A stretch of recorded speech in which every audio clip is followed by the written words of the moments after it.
NBA Straya, how are you going? Hang on, you should be alright. What is it, Jim? Well, it's TGIF, isn't it? Friday. All day long. Friday, February 28th. One of those fun ones where it's like, oh, that's the end of February.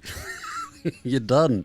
I'm your host, James Clements. This is NBA Straya here in Larry Armour Studio, sweating like a priest near a preschool. It's goddamn hot. And today's show will just be all about Gene Hackman. No, we won't do a Gene Hackman show. Weird story, though. Anyway, today's show, Steph Curry goes bang! Absolutely nuclear. He went nuclear. Ant-Man got tossed in a game against LeBron and Luka Doncic, which is great job by the refs. Pop is out for the rest of the season. We'll have a whole bunch of other stuff. We'll do a big weekend preview as well. We've got That's Not Knife, Old Mate, No Mate, Spud of the Night, Better Than Lonzo Ball, Magic Tweet of the Week, Dickhead of the Week. We've got Yeah Nahs, we've got the Unpopular Opinion of the Day, we've got Outback Takehouse. It's a Chockers Friday, so let's get into it. Episode 1215 of NBA Straya.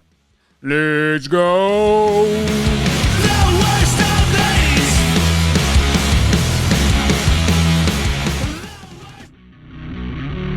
This is Josh Giddey. G'day, this is Andrew Gaze. This is Jack White. This is Joe Ingles. This is Darcy Daniels. This is Chris Anstey. This is Matthew Delvedova. This is Shane Hill. Hi, this is Ryan Brockhoff. This is Mitch Creek. This is Nick Kay. You're listening to NBA Australia. And you're listening to NBA Australia. And you're listening to NBA Straya. And you're listening to NBA Straya. You're listening to NBA Straya. And you're listening to NBA Straya. You're listening to NBA Australia. And you're listening to NBA Australia. And you're listening to NBA Australia. And you're listening and watching NBA Straya. This is NBA Australia. Let's do it. Watch out for the shark attack. You better. Tell you what, especially if you're some donuts inside the NBA. Had some donuts. That was the thing. Sure. Better watch out for the Steph Curry attack if you're the Orlando Magic. Steph just went absolutely ham today. It was awesome. God, there's not much better in the NBA still. Let's start today's show, however. A big Friday show with the daily. It's a whip around as a dip. Yes, it is. Firstly, the sad one. Greg Popovich won't coach the rest of this year. He's not returning this year. Saying in a statement, I've decided not to return to the sidelines this season. Mitch Johnson and his staff have done a wonderful job, and the resolve and professionalism the players have shown sticking together through a challenging season has been outstanding. I'll continue to focus on my health with the hope that I can return to coaching in the future. That'd be nice. As I said the other day, though, it's like he's 76. She's very old. We all love Pop, but wow, that's old. Anyway, so look, I think that's the right move by him. Just get yourself right, Pop. And if you're good to come back, then come back. That's good. That'll be fun. Joel Embiid. Love this. So we talked about this the other day, right? Maybe having to get some more surgery, maybe something to do with his hip, where they break a bone in his hip just to sort of realign all his shit. That sounds horrible. But there was an interesting report today saying that sources close to Embiid say he's still hoping for a cure-all procedure that would allow him to return to his MVP form. But the Sixers and the doctors consulted do not believe that is possible. Oh, no! How much money do you still owe in Philly? Way too much. The Sixers were caught off guard, apparently, that Embiid was like, yeah, I need another surgery to get back to MVP form. Amazing. It's weird, right? Because he's a big dude. It just doesn't happen.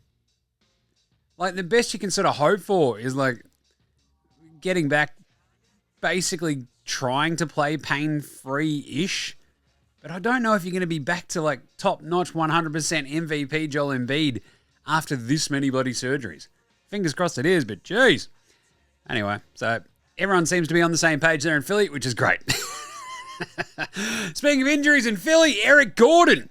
Old Moonface himself out for 3 months as well. That's his season done. Because they're not going to make the playoffs, bro. Out with wrist surgery. That sucks.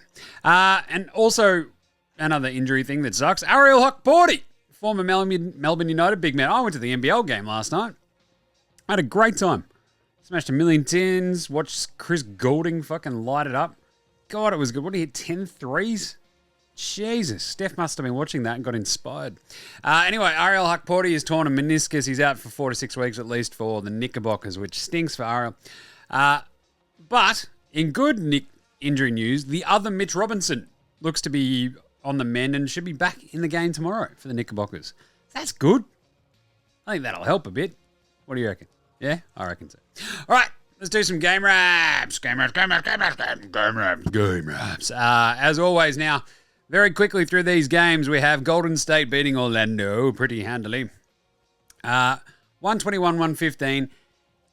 When I say pretty handily, they were down 14 at the half, and then Steph outscored them in the third quarter by himself, 22-21. So that seems important.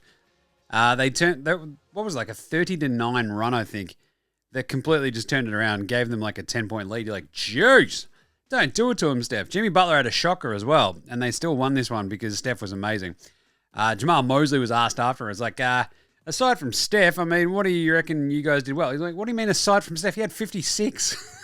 It's like, yes. Well said, coach. It's insane. Very chaotic gear in that one. But I mean, Barabankara at 41, 6-5 as well. Shot 16 and 27 and 4 10 from downtown. It just wasn't enough. They could not quite get there in the second half. And that's the fear with this Orlando team, right? Like they have these games where it's like, oh, we're here. And then they just fade out of nowhere. Meanwhile, Wardell, Stephen Curry, pretty good. 56, 4 and 3 with a couple of steals. 12 made threes. We'll talk about that later. Jeez. Anyway, Warriors now 32 and 27, feeling pretty good about themselves, and the Magic Men just keep on flailing, don't they? Flailing. 29 and 32. Then we had Milwaukee, Denver in a really entertaining game where the Bucks just sort of pulled away from the Nuggets in the back half because no one outside of the Joker could hit a bloody shot. Like Jamal had 20, but it came on 20 shots. He had 12 points on 22 shots from Michael Porter Jr., 32, 14, and 10 for the Joker, and very precious little else. While the Bucks are 28 and 19 from Giannis, ridiculous. 22 from Brook Lopez, and 19 from Dame on 9 shots. Very handy, very efficient. They limited the turnovers. They hit more threes than the Nuggets. And this is like the weird thing about the Nugs. It's like, you talk about Orlando not hitting threes, and then you look at like the Nugs. If Michael Porter Jr. is going to go 2 of 11 from 3, yeah, you're probably going to lose that game. And that's what happened. So there you go. Awesome win for the Bucks at home. It's just really fun to see Joker and Giannis go against each other. 38 and 21 now the Nugs. 33 and 25 for the Bucks. Charlotte and Dallas played. This was the Aussie battle, wasn't it? Yeah, Josh Green up against Dante Exum. And the Hornets put up a fight. To be honest, they could have easily won this as well, but the Mavs hold on. Thanks to Kyrie. Thanks to Clay hitting a big clutch 3 late as well. He ends up with 18. 25 for Kyrie. Dante was very, very, very good off the bench. I'll talk about him in the Australian Player Watch. And the Hornets, I mean, without LaMelo, like there's a lot of Mark Williams, a lot of Miles Bridges, and for a team that have been absolutely demolition-rated the last 3 games, that was a good, effort. So sure. They're 14 and 44. Dallas, a big win. They're 32 and 28. You just got to get those ones under your belt, right? Right. Then we had New Orleans Phoenix, which was wildly entertaining because the Suns are horrible. And the Pels just punked them. Outscored them by 11 in the fourth quarter to run over the top of them. Zion has his first ever triple-double, I think. 27, 10, and 11. He was unreal. But it was like Carlo Makovic. Makovic Hive, assemble! Love him. 17 and 10. You had Eves Missy. McCollum had 19. Trent Murphy had 18. Which offset the 36 for Booker and the 28 for Durant because very precious little else came from anywhere else on the Suns. It's ridiculous, right? Just horror shows there in Phoenix. Devin Booker's like slamming it afterwards as well. Not great. 124-116. Pels now 16 and 43. Suns 27 and 32. And as we're taping, because I got to go to the pub, this Wolves-Lakers game turned into an absolute rip snorter where Ant-Man gets tossed in the third quarter. Naz Reid couldn't hit a shot, couldn't buy a bucket for the vast majority of the game. He's still 1 of 9. But Terrence Shannon Jr. had like this sick fucking dunk that just electrified the Wolves. He now has 21 and counting, and there's still 5 minutes to go in the fourth quarter. So this is the thing about NBA Straya at the minute. We're just trying to get through. We're trying to tighten this entire ship up and basically not be too beholden to the results of games. But this one is an absolute ripper. And again, raises an interesting question because Ant-Man gets tossed. You got Jingling Joe Ingles there looking on like a disappointed dad as fucking Ant-Man throws the ball into the crowd like a fucking sooky toddler. You probably know a bit about that because he's got about 80 of them. But again, remember this when the OKC Wolves game where like the Wolves came from the fucking clouds. It was when Ant-Man was sitting. So I put it to you. Is Ant-Man bad for the Wolves? Maybe. ? Possibly. But yeah, Ant-Man had 18, 6, and 5 in 26 minutes before getting booted. Now it's Nicky Alexander-Walker and Terrence Shannon just going absolutely ham and has got them within 3 points. So that's very cool. Jaden McDaniels finally getting amongst it as well. He had the last few buckets. He and Terrence Shannon Jr. just causing all sorts of havoc. But I think most of all, at the Lakers, Luka has been really struggling in this one. At the moment, he's 5 of 18, which I don't know about you, but as a math magician, it's no good. Hey, Timothy Chalamet is there. Oh, Shamalama. Good on him. How good was Dune? That was a good movie. Or two. Haven't seen the Bob Dylan one, but I'm sure it's good. Sure. Oh, should we do an Oscars special on Monday? No. But yeah, Luka's struggling with his shot today. So he's got 15 so far and 5 of 18 shooting. As I say that, he drives in and gets a bucket. So there you go, 5 of 19. 0-8 from downtown. But at the same time, LeBron was awesome in the first half. He's already got 27, 16, and 5. I feel like with 4 minutes to go, they're up 5. Lakers probably win that one, but I don't know. It's a fun game. And it's like very, very, very interesting. The Wolves continue to sort of like stick with teams despite their injury woes without Rudy Gobert, Steph Curry, Ant-Man getting tossed, etc. And the Lakers sort of, still hitting a few Luka-ish speed bumps as they try to figure it all out. But either way, good game, fun game. Let's see if the Lakers hold on. Right. Should we do an NBA Straya approved performer of the day? I reckon we should. That's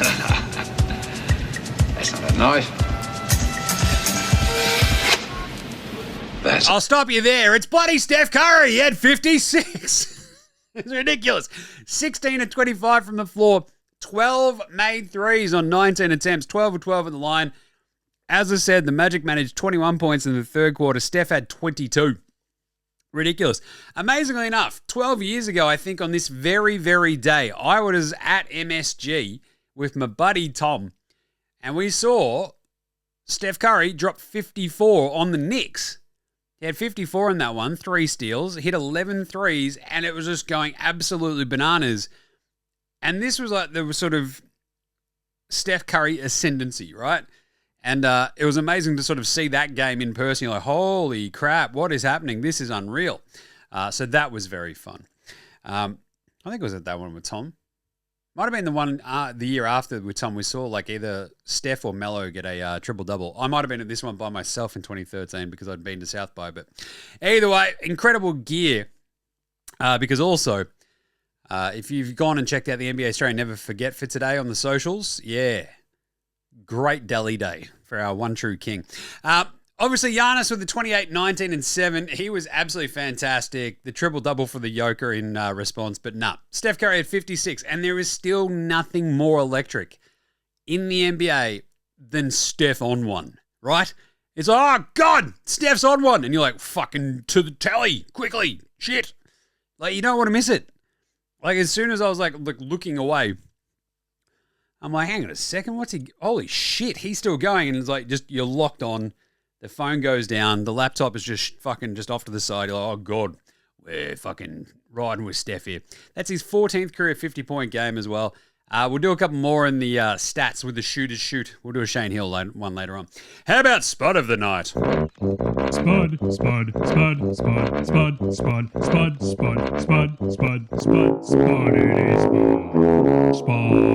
the night. Spud of the night. Luke is working on a pretty big Spud one, but he just hit a shot then to go to 6 of 20 and 1 of 9 from downtown, so he finally gets a 3 to go. Naz Reid is currently 1 of 9, which is pretty Spud-worthy. But a couple of other big Spuds. Najee Marshall went 1 of 11. What are you doing, Najee? That is brutal. 0 of 7 for Grayson Allen, the most punchable man still in the NBA. 1 of 7 for Jimmy Butler. He had a Barry Crocker shocker that game, didn't he? He had 5 points on 1 of 7 shooting, 4 rebounds, 7 assists, a couple of blocks, but a -7 in the game they won. But he had a big rebound late as well, which really, really helped. So very handy. So a couple of quiet ones, but they are still, 7-1? No, 7-1, I think, in the Jimmy Butler era, which is pretty good. 2 of 10 shooting for Anthony Black, 3 of 12 for Podemski, and as I mentioned, 5 of 22 for Michael Porter Jr. Block! Speaking of block, how about Damian Bow? Damian Bohr, 1 of 8 again. Now, you might remember a couple of days ago I mentioned his name because he went 1 of 8. And in between, he went 2 of 13. Now, I'm no math magician, but 4 of 29 is fucking something. But we don't dump on rookies, so that's a bit of a rough stretch, though, for Damien. If you are wondering who he plays for, yes, it's the Charlotte Hornets. Old mate, no mates.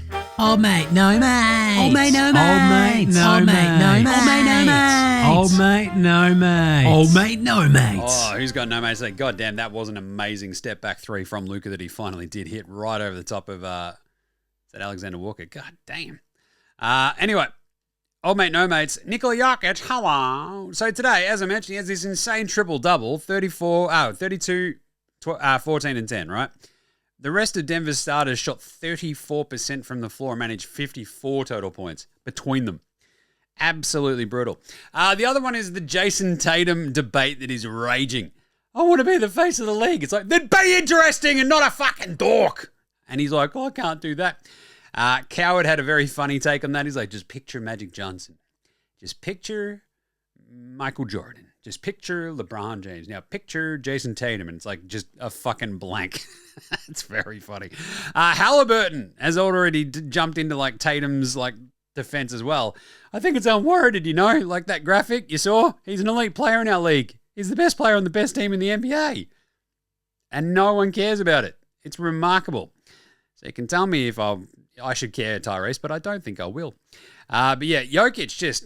Come on, man. Like, it's crazy he's, like, ripping off these sorts of games against a really good team. And this goes back to what I was saying the other day about the Nuggets and their record when it comes to, that's right, teams above 500, where it's getting a little bit squirrely, and they're 13 and 15 now, which I don't know about you, but that's not very good. Like, anytime you're under 500 against teams that are above 500, you're in a little bit of trouble.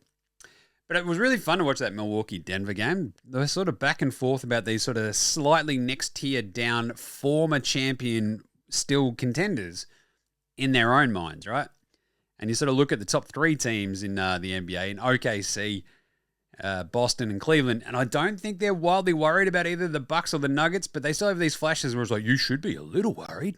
Maybe. So anyway, it should be a really good fun playoff series. Pantsing of the night. Oh, boy. Terrence Shannon Jr. just had a dunk before in this Wolves-Lakers game where I'm just going, God damn. And that's what I tweeted. I'm like, God damn, Terrence Shannon. It was sick. And you got to pull one out. Was it Jordan Goodwin, I think he dunked it on, which was just like, get out of the way, man. He's like, I'm trying to play defense. Like, he's coming at you. He's going to get you. Also, Christian Brown got Brook Lopez good. Got him good. Just put one right on his head. Fucking tomahawk bang. But my favorite was probably Gary Payton, the mitten, a.k.a. Gary Payton II. The mitten. He blocked Ice Cold Anthony at the end of that game at the rim. He was like just tracking him. Like Ice Cold's giving him the old 1-2 skidoo. And Gary's like, that's fine. I'm just going to block the shit out of your shot, man. Don't worry about this. And just did it and sent it. And like kept it in bounds, and they got the possession, and it was very, very, very, very much a pantsing of poor Ice Cold Anthony at the same time. You'd rather, like, there's no other player that you're happier to see that happen to, right? Unless it was maybe Grayson Allen. Better than Bronny James. Lonzo was the best player in high school. He was the best player in college. You think he'll get to the pros and be like, I made it to the pros, now I can be average. We're coming for everybody. Coming for everybody. One of my favorites, big bad Momo Brown. Moses Brown got the start for Dallas today because they've got no one big. And he was great. 20 and 11 with 3 steals and 2 blocks. I love him on the Mavs, and I just love big bad Momo Brown. Thing is, he'll drop a game like this and then just be fucking horrible at the like for a month. And you're like, what happened there? It's like he does it on every team that he's on, but I don't know. The Mavs just need someone big-ish on their team, and he's it. But my favorite is obviously Carlo Makovic. Mentioned him earlier. 17 and 10 with an assist. Went 3-7 from 3, 7 and 10 overall. He's awesome. I love him. All right, last two. Let's do it. Everyone's favorite Magic tweet of the week. The Lakers passed another test last night with their victory over the Mavs. I watched from my hotel in Orlando. Luka controlled the game for 3 quarters with a triple-double, but LeBron closed it out with 16 points in the fourth. I'm excited to see the NBA's most exciting player, Anthony Edwards, take on my Lakers tomorrow night. I'll be in the building.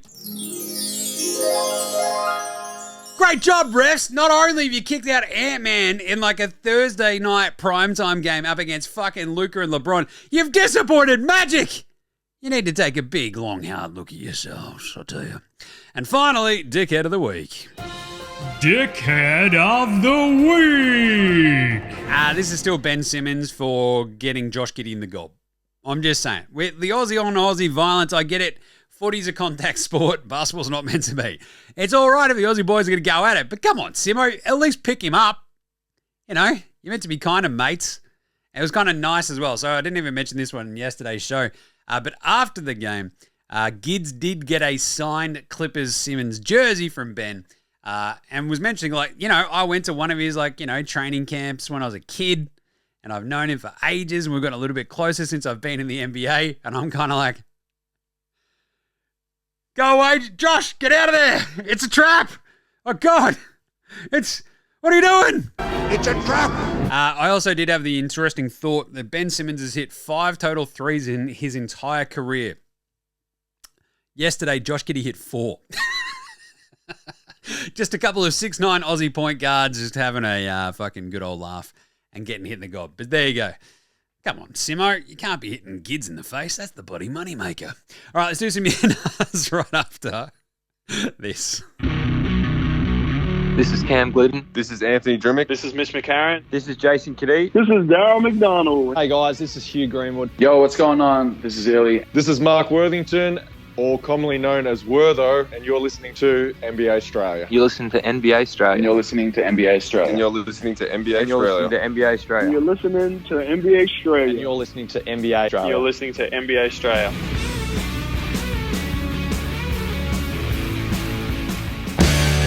All right, let's do it. Got some yeah-nahs.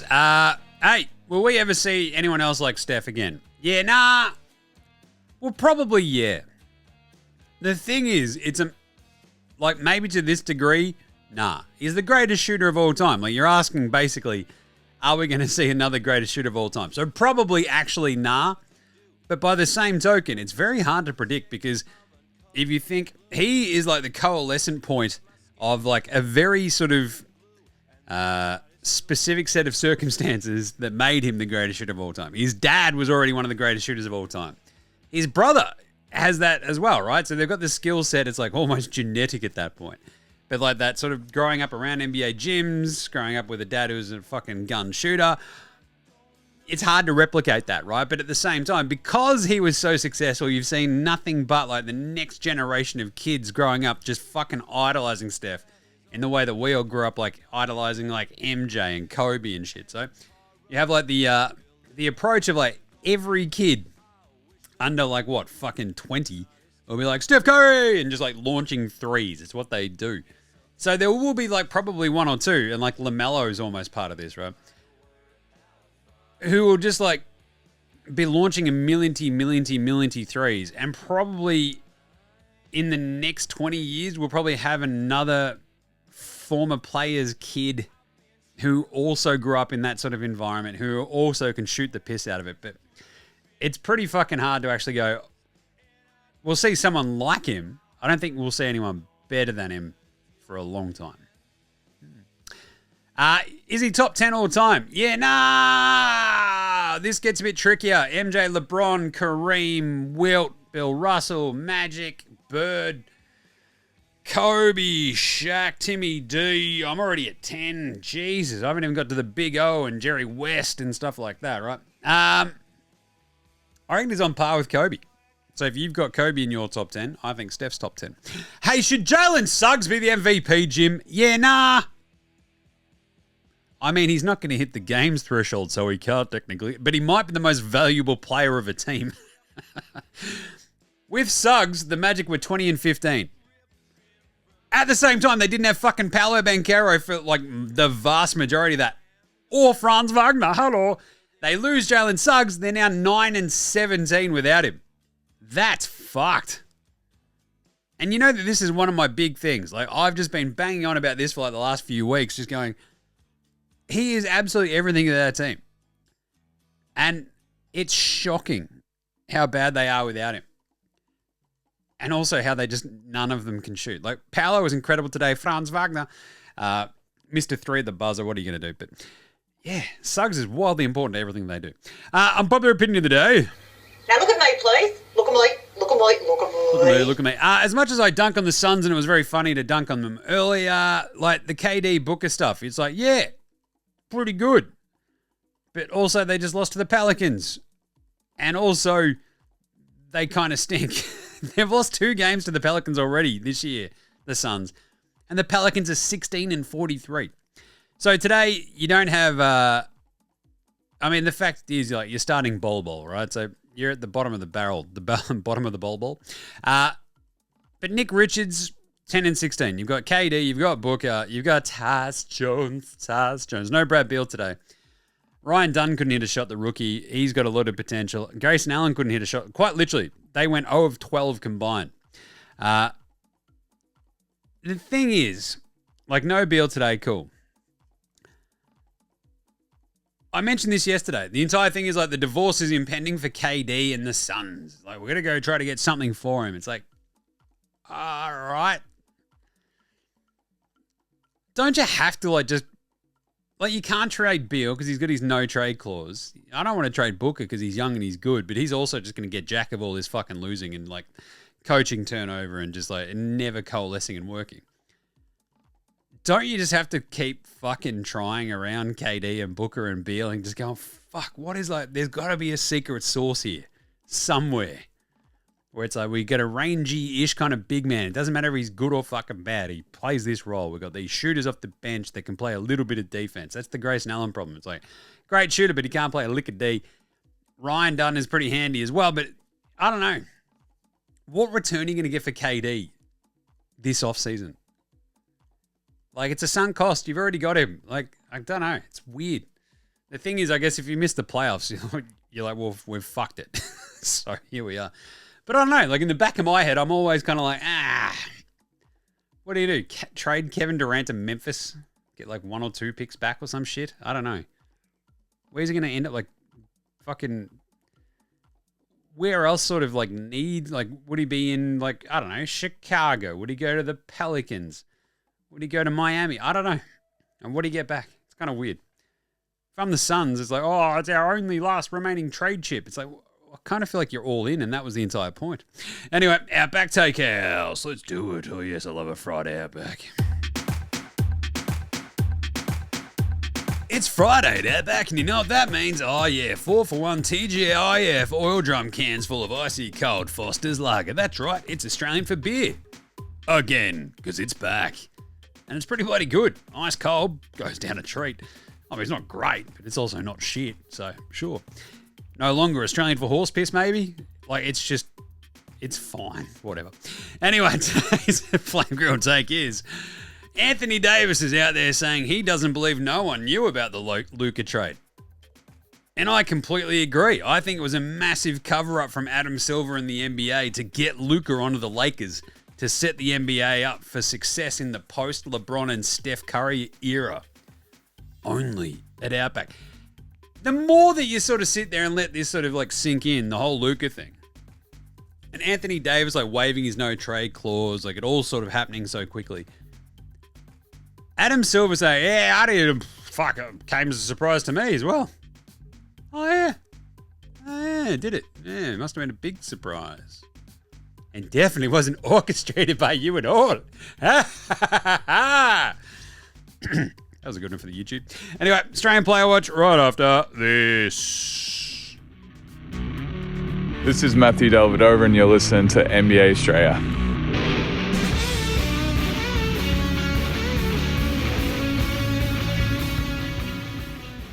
All right, quiet one on the Australian player front today with the Aussies in action. That's what we do every day on NBA Straya, checking what the Aussies are up to, of course. But we only had 3 in action. We had Josh Greeny Green and Dante going up against each other as Charlotte took on Dallas.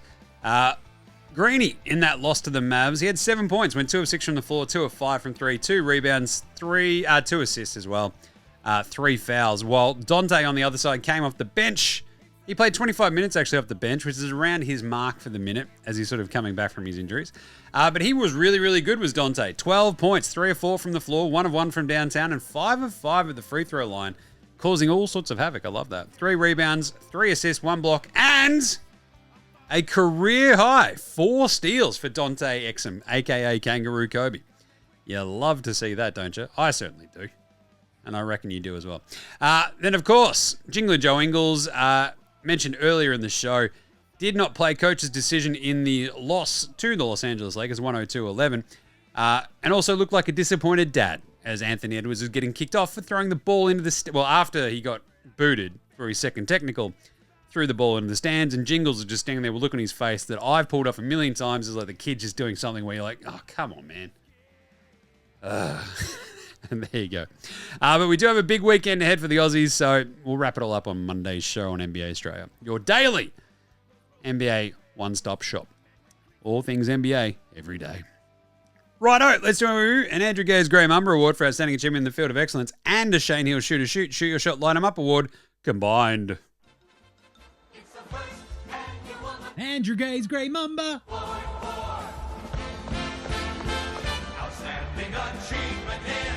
Ba, ba, ba, ba, ba, the Field of Excellence. Hammer. He threw it down. Are you healed? Are you healed? Praise the Lord, I'm healed. Praise the Lord, for I'm healed. It is the Shane Hill Shooters Shoot. Shoot Your Shot, Light 'em Up Award. This is just more Steph Curry. He was that good today. He now has the most 50-point games after turning 30 in NBA history. He's got 9. Well, he already had the record, but he now has 9. Just as a reminder, that's absurd. Wilt Chamberlain had 7. Dame's got 6, which is interesting. Harden's got 5. MJ had 6 as well. But incredibly enough, he's also the only player in NBA history to have multiple 55-plus point games after turning 35, which is just incredible as well. He's now got the most games in NBA history with 9 made three-pointers, at least. He's got 45. The next closest is Dame with 14. Jesus! And Clay's got 12. That is some Shane Hill Shoot Your Shot, Light 'em Up Award right there. But my favorite is obviously just like, he's now equaled with like the most 12-plus three-point made games with Clay, right? All time. I think they both have 3. Like, the list is basically half them now. The greatest shooting backcourt of all time. The 2 best shooters of all time. Clay has done the old 14. He's got the record, obviously, with 14 made threes. He's also got a couple of 12s. And now, Steph had a 13 and now has 2 12s as well, which is very, very cool. I also love that Donyell Marshall is on that list. The bloke who did it. He had 38 points and that was it. Anyway, let's do a Patty Mills Game Day Baller Game Day Twitter check-in. What else we got? Let's have a look. Patty Mills Game Day. Patty Mills. Jock Landau. Oh, more pictures of the baby bump. Oh, isn't that nice? Good on you. Congrats on the rootin'. He's looking schmick as ever, wandering into the arena in his big baggy blue jeans and hoodie. Fashion icon is our man, Jock Landau. I love that. Good stuff. All right, let's do some game previews. Game previews. Thanks, Inadvertent Bean. Not a problem, Jim. How's it all going? Oh, yeah.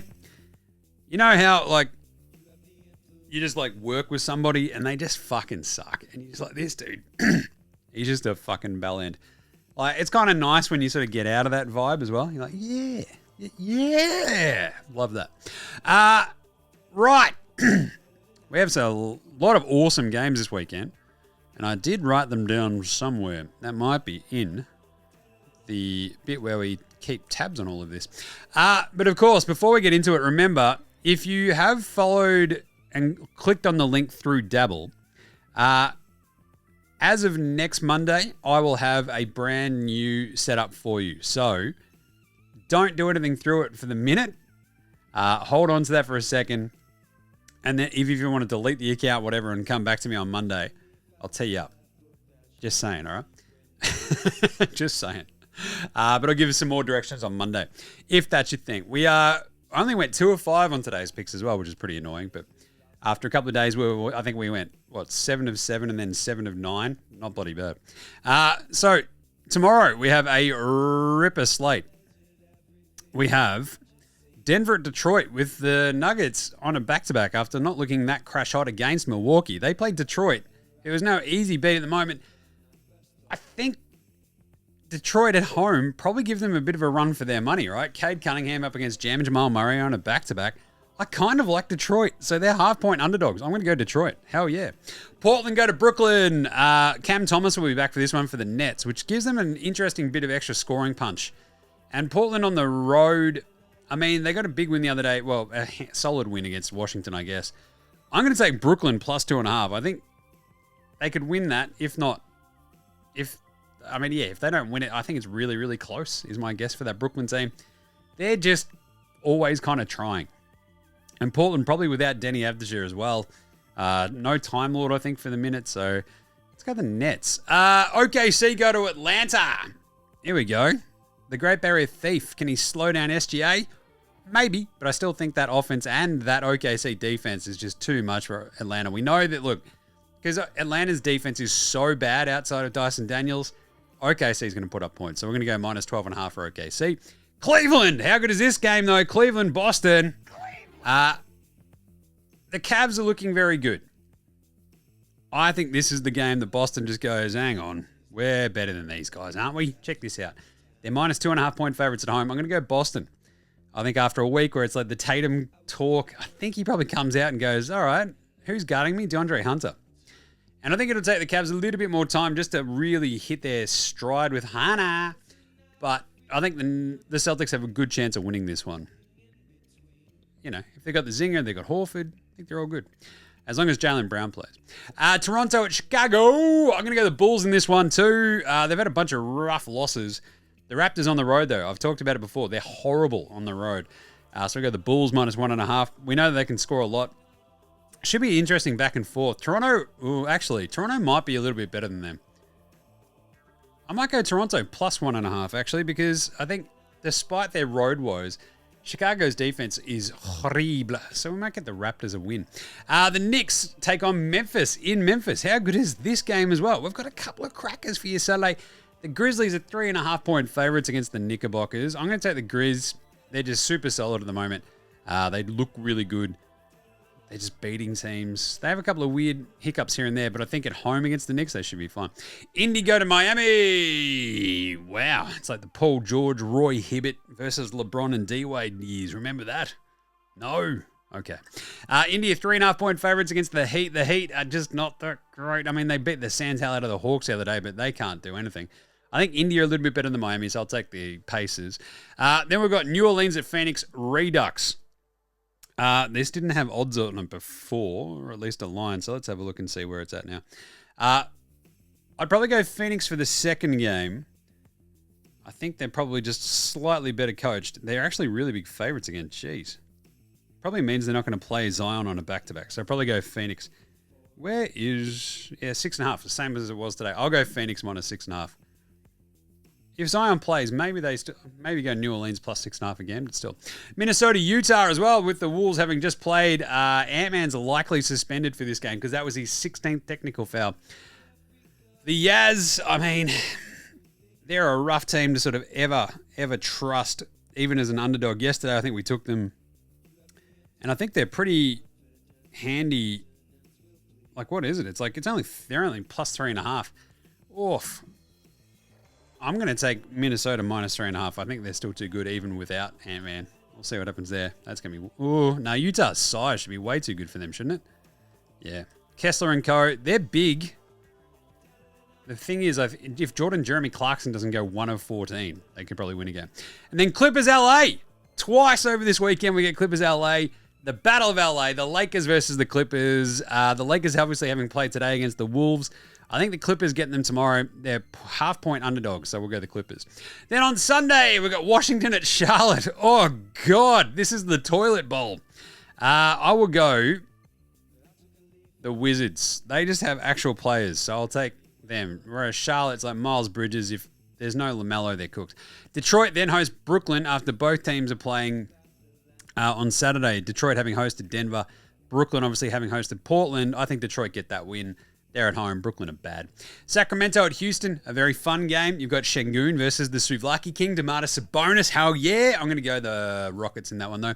San Antonio take on Memphis. San Antonio are a little bit, with De'Aaron Fox and co, still just a little bit feisty now and then, but Memphis should probably still be too good, even on a back-to-back, so I'll still take them for the win. Golden State, Philly. The Warriors are going to kill Philly. The Sixers are so bad. Milwaukee, Dallas. That's a fun one too, isn't it? Kyrie up against Dome. Let's go. I'm going to go the Bucks. That was a good win they got today. They looked very solid. And their defense against this Dallas team without that much size, between Lopez and Giannis, you think the Bucks should run over the top of them. And then Monday, we've got Denver at Boston. I told you, we have awesome games this weekend. Denver at Boston is an absolute treat. Can't believe we only get it twice a year. I'll still probably go the Celtics. I think their wing depth is probably a little bit too good, and just their depth in general. So go the Celtics then. Cleveland host Portland. My beloved Blazers, I think, will fall short against the Cavs. Indy host Chicago. That's a fun one too. Indy will blow the doors off that Chicago defense. Go the over in that one, I reckon. Knicks Miami, the Jeff Van Gundy Bowl. Who loves a good punch on? Knicks should win that one in Miami. It's going to be a good game though. Toronto Orlando. I'm going to go the Magic Men at home. I think they need to get one right. And the Raps, as mentioned, they might win that road game in Chicago, but I don't think they win in Orlando as well. They look really good today, the Magic, at parts, at times. OKC San Antonio, the Thunder should be too good for the Spurs. Utah hosts the Pelicans. Fascinating game with the Jazz having played Minnesota a couple of days beforehand. The Pelicans back-to-back games against the Phoenix Suns. I think the Jazz might win that. Yeah. The Pels probably should, but I think Utah might win that one at home. Minnesota then play Phoenix. That is a weird one as well. Ant-Man should be back for this. You think he'd be up and fired up, and so I reckon he'll get them over the top of the Suns. That's a fun game for you Monday. And then the other battle of LA, Clippers versus Lakers. I think the Lakers get the second one, and we see a big Luka game. And there you go. That's your entire weekend picked, previewed, all set up for you. What a week it's been. Big one on NBA Straya. So, in the meantime, make sure you're following NBA Straya on Twitter, Facebook, IG, TikTok, and YouTube, all over the shop. Make sure you jump on the YouTube, watch along. Hey, you don't even have to listen to it. Just chuck it on mute, let it play in the background, close your thing, just, give us the bloody hits. Make sure you're downloading as well across all your Apple Podcasts, Spotify, YouTube Music, whatever app you're using on your Android phone. Get around NFL Straya, myself and Gaz wrapping up the Soupy. We will have an off-season show coming up soon about the draft and free agency and stuff, but for the minute, just the Super Bowl wrap. Big thanks always go to From Oslo for the intro and outro song. Check out House Hats as well as Joshua De Laurentiis, Fascinated Gold Mines, Ramshackle Army, Iowa, Sex Shadow, Green, and Dozers there behind all the tunes you hear on this show. Smash them all wherever you listen to your tunes. NBA Straya, Sports Australian Band, so shit, yo. Hell yeah. And that's it. Well, nothing on the end of this one. I'm going to get out of here, get to the pub with the fam. So we will catch you on Monday, you dickheads. This is NBA Straya saying, look after yourselves, would ya? Send in some nahs, would you, over the weekend? Oh, and if you're going to go to the NBL game on Sunday, I had a great time last night with a mate, but I'll be there with the Squid on Sunday for the Phoenix Hawks game. So if you see me in the crowd, not that hard to miss. Big red beard, loud jerk, etc. So if you're there, come say good day. Right, we'll see you then, you dickheads. Have a good weekend. Look after yourselves, would you? And let it on!